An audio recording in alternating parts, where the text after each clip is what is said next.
हमारी संस्कृति, हमारी पहचान। यज्ञ, योग, आयुर्वेद सदा रहे हमारे साथ। भारत के प्राचीन ग्रंथों एवं आधुनिक विज्ञान का दिव्य संगम, यज्ञ महिमा।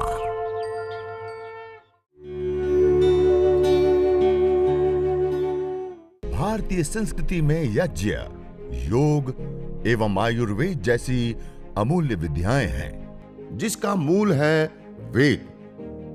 इतिहास की ओर दृष्टि डालें तो भगवान राम, भगवान कृष्ण से लेकर राजा महाराजाओं, ग्रामवासियों व अरण्यवासी ऋषियों की कुटियों तक नित्य व नैमित्तिक यज्ञों का प्रचलन देखने को मिलता है। ओम विश्वानि देव सवितर्दुरितानि परासुवा यद्भद्रं तन्न आसुवा। आज यज्ञ चिकित्सा एवं प्रशिक्षण शिविर का प्रथम दिन, प्रथम सत्र की हम शुरुआत कर रहे हैं। आज यह एक बहुत बड़ा विषय या उमंग या उत्साह की बात है कि जो हमारी पूर्वजों की, ऋषियों की, प्राचीन भारत की जो विद्याएं हैं, यज्ञ, योग, आयुर्वेद आदि अमूल्य विधाएं और जो विद्याएं हैं, उन विधाओं और विद्याओं को जानने का, समझने का, जीवन में उतारने का और हमारे जीवन को धन्य करने का एक बहुत बड़ा हमें सौभाग्य प्राप्त हुआ है उन महान ऋषियों के माध्यम से। परम पूज्य श्रद्धेय स्वामी जी महाराज, परम पूज्य श्रद्धेय आचार्य श्री, जिनके अथक तप और पुरुषार्थ के कारण आज हम सभी लोग अपने जीवन में यह उजाला, शुभ, सुख का उदय हम देख पा रहे हैं, कर पा रहे हैं। यही हमारी ऋषि संस्कृति के साथ हम जुड़ पा रहे हैं। उन महान ऋषियों के चरणों में नमन, वंदन, प्रणाम करते हुए और हमारे आदरणीय भाई सुरेश जी, आदरणीय भाई श्रवण भाई जी, और आज विशेष रूप से हरियाणा से हमारी माता सत्या जी हमारे साथ जुड़ी हुई है और उनकी पूरी टीम भी हमारे साथ जुड़ी हुई है। उनको भी मैं नमन वंदन करता हूं। और विशेष रूप से आप सब लोगों को आश्चर्य होगा जो नए भाई बहन जुड़े हैं कि यज्ञ, चिकित्सा और प्रशिक्षण का जो कार्य है वो सबसे पहले और बड़े रूप में कोई रूप ले रहा है तो वह कार्य है मुंबई क्षेत्र का। शुरुआत ही पतंजलि योगपीठ की कहें कि यज्ञ, चिकित्सा और प्रशिक्षण का जो महत्वपूर्ण कार्य की शुरुआत है तो मुंबई से विशेष रूप से शुरू हुई है। ये भी एक बहुत बड़े आप सभी लोगों के लिए गौरव की बात है। और अलग अलग राज्यों में, अलग अलग जिलों में आज बहुत सारे यज्ञ, चिकित्सा और प्रशिक्षण शिविर चल रहे हैं, लेकिन सबसे पहली शुरुआत और सबसे ज्यादा शिविर और सबसे ज्यादा अपने घरों में लोग अपनाने वाले पतंजलि के माध्यम से शुरुआत हुई है। तो भारत स्वाभिमान मुंबई समिति के माध्यम से यह कार्य संपन्न हुआ है। तो एक यह बहुत बड़ा आप सभी कार्यकर्ता भाई बहनों का जो आज हमारे साथ जुड़े हुए, तहसील प्रभारी, राज्य प्रभारी, जिला प्रभारी जी से लेकर के जो भी हमारे कार्यकर्ता भाई बहन, योग योद्धा भाई बहन जुड़े हैं, उन सब को मैं नमन वंदन प्रणाम करता हूं। और आइए आज जो यह यज्ञ, चिकित्सा और प्रशिक्षण शिविर का जो हम 5 दिवसीय आयोजन कर रहे हैं, इसमें हमें क्रमबद्ध बहुत कुछ नई चीजें जानने को और सुनने को मिलेगी। और विशेष रूप से जो हमारी ऋषियों की जो यह प्राचीन विधा और विद्या रही है, यह कितनी उत्तम है और इससे क्या क्या हो सकता है और कैसे होता है, उसके साइंटिफिक पहलू, उसके शास्त्रीय पहलू, और प्रैक्टिकली हम जीवन में अपनाते हैं तो क्या हम लाभ प्राप्त कर सकते हैं और कैसे लाभ प्राप्त होते हैं और कैसे कैसे अद्भुत चमत्कार यज्ञ के माध्यम से हुए हैं, और प्रैक्टिकली प्रत्यक्ष रूप में आप इस शिविर के माध्यम से करेंगे। और निश्चित रूप से मैं पूर्ण विश्वास के साथ आपको ये कह सकता हूं कि आप इस शिविर को करने के बाद आपको ऐसा लगेगा कि आज तक हम इस विधा और विद्या से कहां विमुख रह गए, कहां कैसे वंचित रह गए। तो ऐसी यह विधा और विद्या है। तो आज के इस प्रथम सत्र में हम विशेष रूप से यज्ञ की पूर्व तैयारी हमें कैसे करनी होती है, यज्ञ की विधि, सावधानियां, या विशेष रूप से हमें क्या करना होता है, क्या नहीं करता, क्रिया विधि के ऊपर यह प्रथम दिवस का जो पूरा प्रशिक्षण है वो विशेष रूप से रहेगा और उसको हम जानेंगे। तो यज्ञ करने के लिए, हवन करने के लिए, अग्निहोत्र करने के लिए हमें सबसे पहले आवश्यकता होती है हवन कुंड, और हवन कुंड के कुछ पात्रों की हमें अपेक्षा होती है, आवश्यकता होती है। तो यह आप मेरे सामने देख पा रहे हैं, यह पतंजलि योगपीठ से अभी एक नए प्रोडक्ट के रूप में आप सभी लोगों के सामने आ चुकी है और आ रही है पूरे भारत में, हवन कुंड किट, हवन किट, आस्था पूजा सामग्री के माध्यम से। क्योंकि जब से हमने ये कार्य शुरू किया तब से बहुत आवश्यकता थी और सभी कार्यकर्ता बहुत बड़ी मात्रा में इसकी डिमांड कर रहे थे कि हमें हवन उपलब्ध हो, हवन कुंड उपलब्ध हो, हम कैसे हवन करें। तो बहुत सारी समस्या थी, अलग अलग पात्र भी आवश्यक होते हैं। तो परम पूज्य श्रद्धेय स्वामी जी महाराज, परम पूज्य श्रद्धेय आचार्य श्री की कृपा से आज एक पूरी कंप्लीट किट है कि इस किट को हम ले ले, तो इस किट के माध्यम से हम पूरा का पूरा हवन के लिए जो भी आवश्यक पात्र आदि हैं वो हमें इसमें उपलब्ध होता है। तो हवन करने के लिए पहले हमें किट चाहिए, हवन कुंड के पात्र और हवन कुंड चाहिए, और ये आपके सामने है। इसमें सबसे पहले हम कुंड निकालते हैं, ये आपके सामने ही ओपनिंग कर दिया, और इसमें पहले कोई एक थाली या एक प्लेट लेकर के उसको नीचे रख दिए। उसके बाद यह स्टैंड है, स्टैंड को रख दिया बीच में। उसके बाद हवन कुंड, यह हमारे पास हवन कुंड है, तो हवन कुंड को उसके बाद हमने रख दिया। ये विशेष रूप से ताम्र पात्र का यह हवन कुंड है, तांबे का पात्र है। इसमें सामान्य रूप से यह लोहा या फिर हमारे प्राचीन ग्रंथों में यदि हवन कुंड का जो विधान मिलता है, सामान्य रूप से मिट्टी से बना करके, जमीन में खोद करके मिट्टी से बना करके और उसमें गाय के गोबर का लेपन आदि करके बनाने का विधान। उसके बाद स्वामी दयानंद सरस्वती जी ने इससे अतिरिक्त लोहे का, तांबे का, सोना का, चांदी का भी बनाने के लिए बताया। तो जो सामान्य चीजें होती हैं उसमें सबसे ज्यादा विशेष, जैसे तांबा धातु है, वह विशेष मानी गई है, और ताम्र धातु का प्रयोग करने से विशेष हमें लाभ प्राप्त होता है यज्ञ की अग्नि इसमें जलने पर।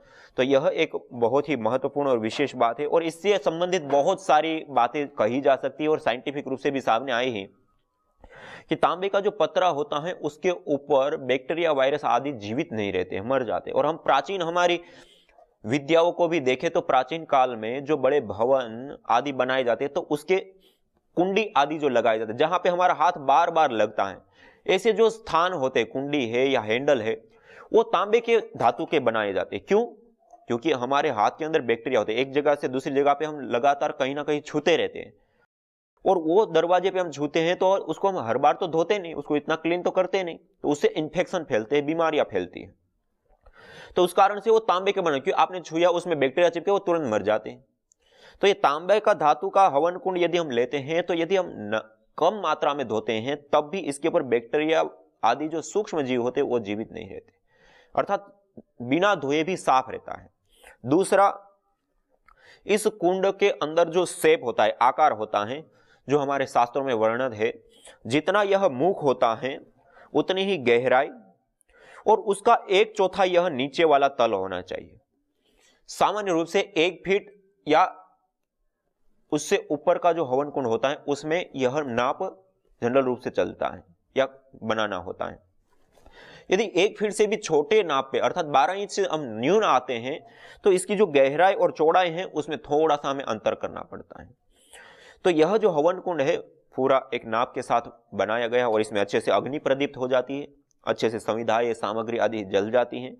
और कुछ साइंटिस्टों का जर्मनी आदि में जो अनुसंधान हुए उनका कहना है कि इस हवन कुंड के अंदर जो शेप है, जो पिरामिड आकार आपने देखा होगा, पिरामिड गीजा आदि में है, तो उसका जस्ट यह उल्टा है, या हवन कुंड का जस्ट उल्टा वो है। पिरामिड आकार ऐसे होता है पिरामिड, और ये सीधा है।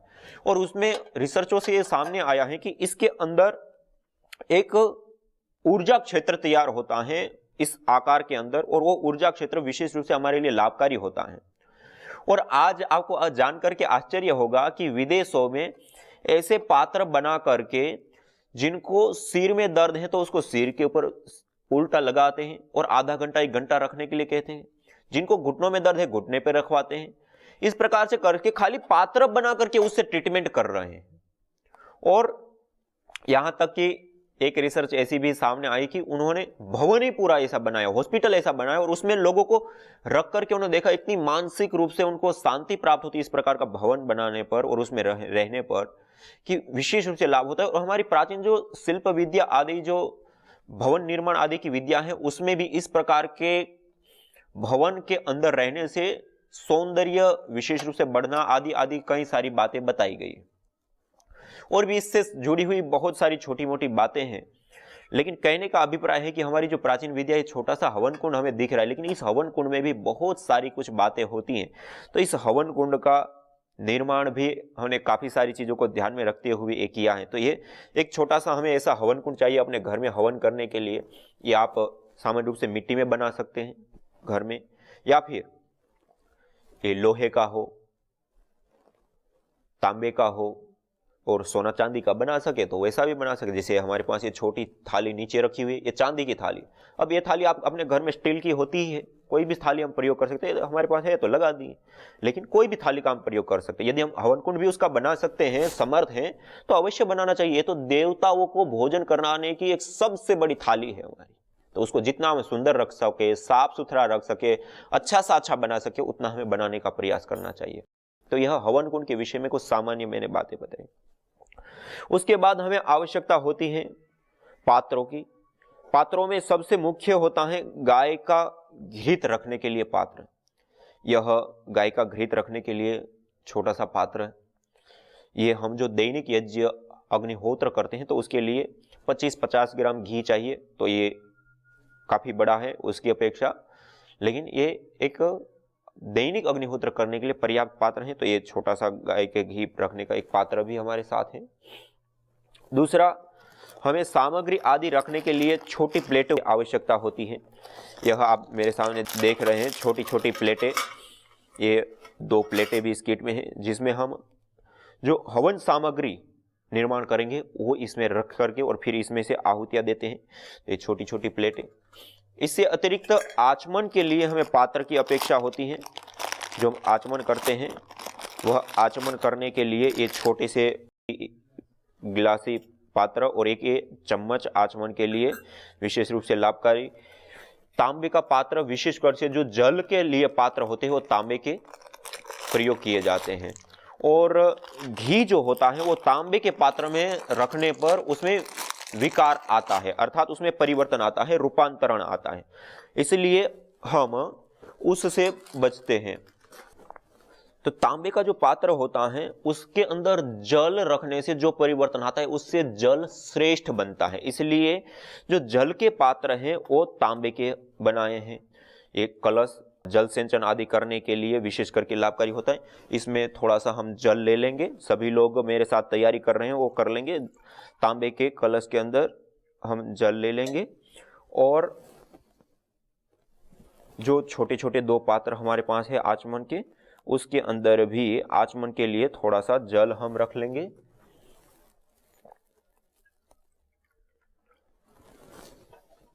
ये हमारे आचमन पात्र हो गए। इससे अतिरिक्त यह छोटी छोटी 2 प्लेट हैं जो आचमन करने से पहले इसके ऊपर रखते हैं।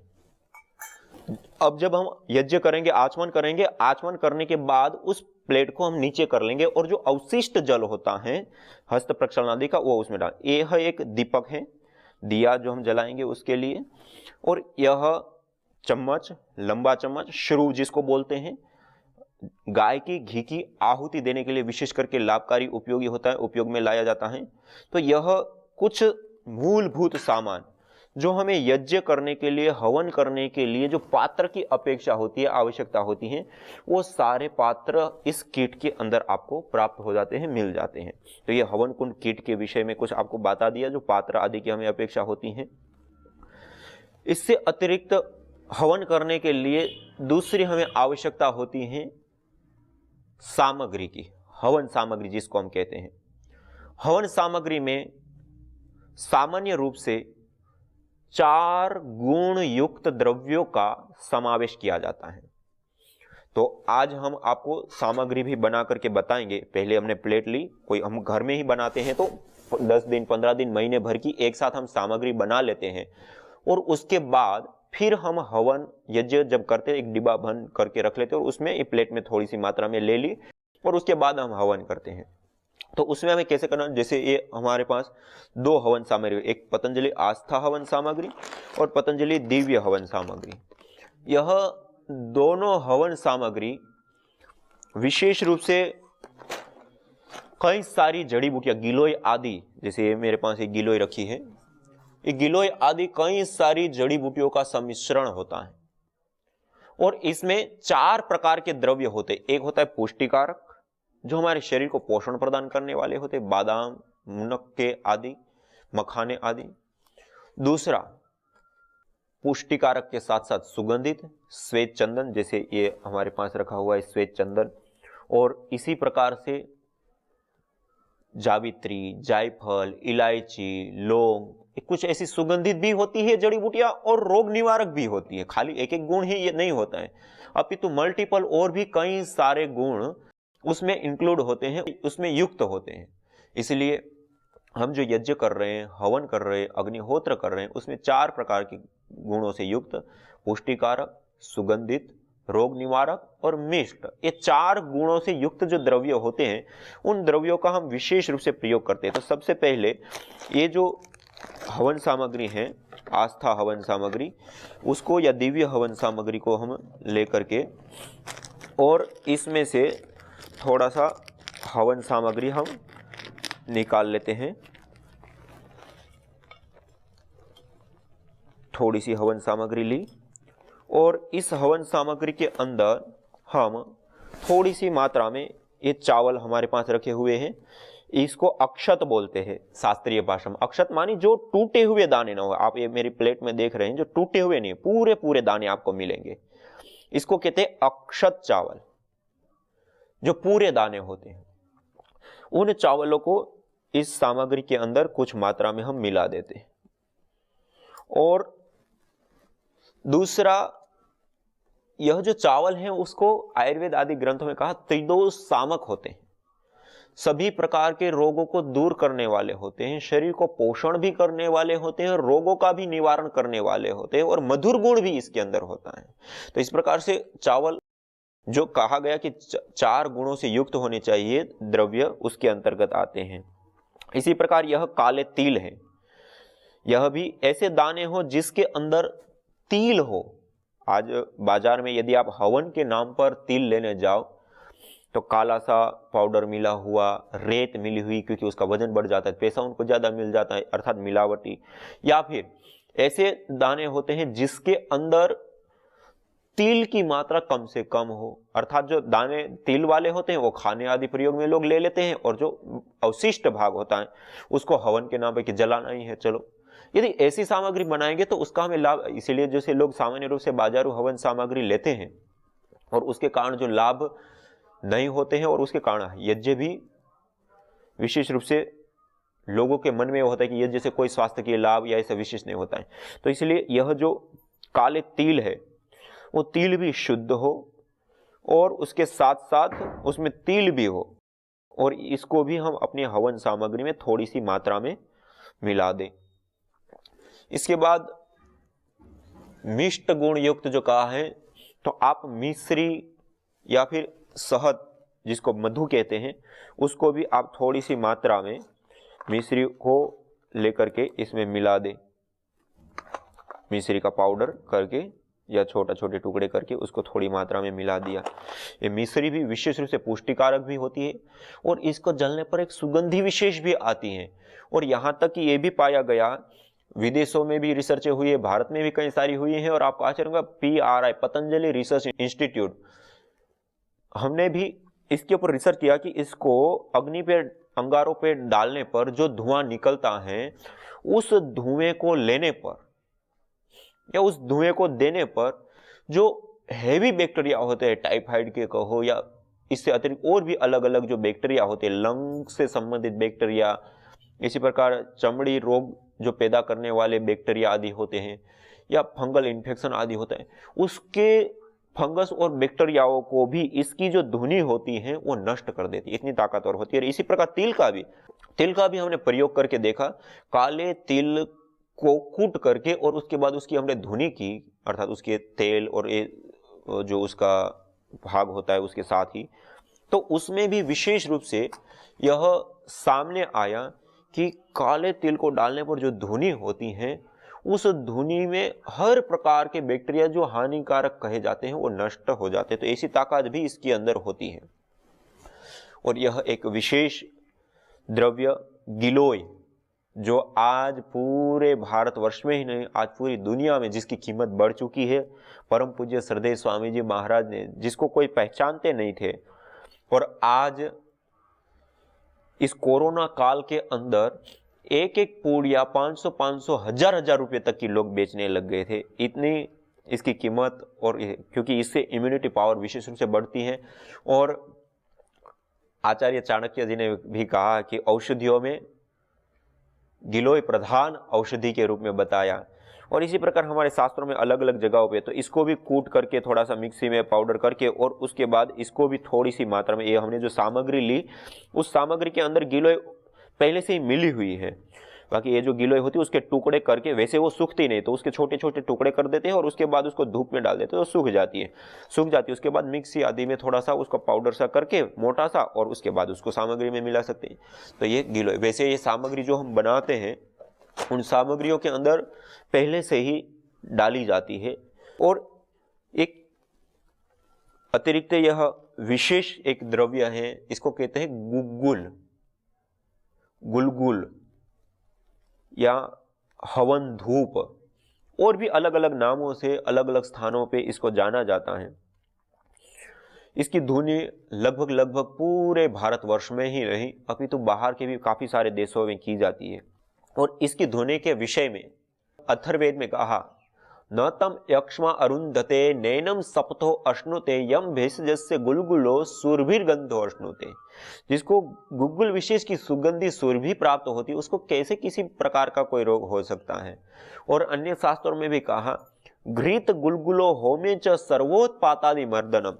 गाय की घृत और गुलगुल की आहुति देने पर जो उत्पात है इस प्रकृति के अंदर वो भी शांत हो जाते हैं, दूर हो जाते हैं। तो ये जो गुलगुल है उसको भी हम थोड़ी सी मात्रा में इस सामग्री में मिला सकते हैं।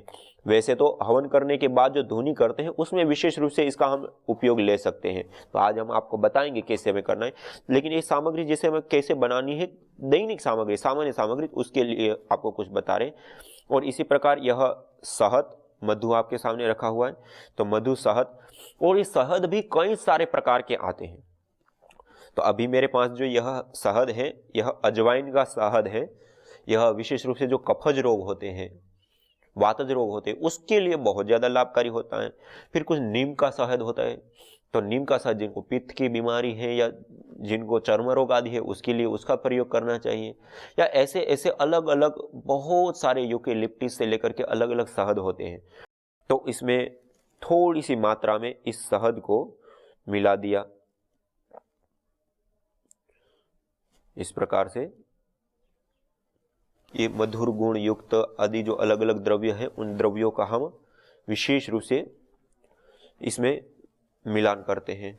और सामान्य रूप से जो गाय का घी का हम प्रयोग करते हैं गर्म करने के बाद प्रयोग करते हैं।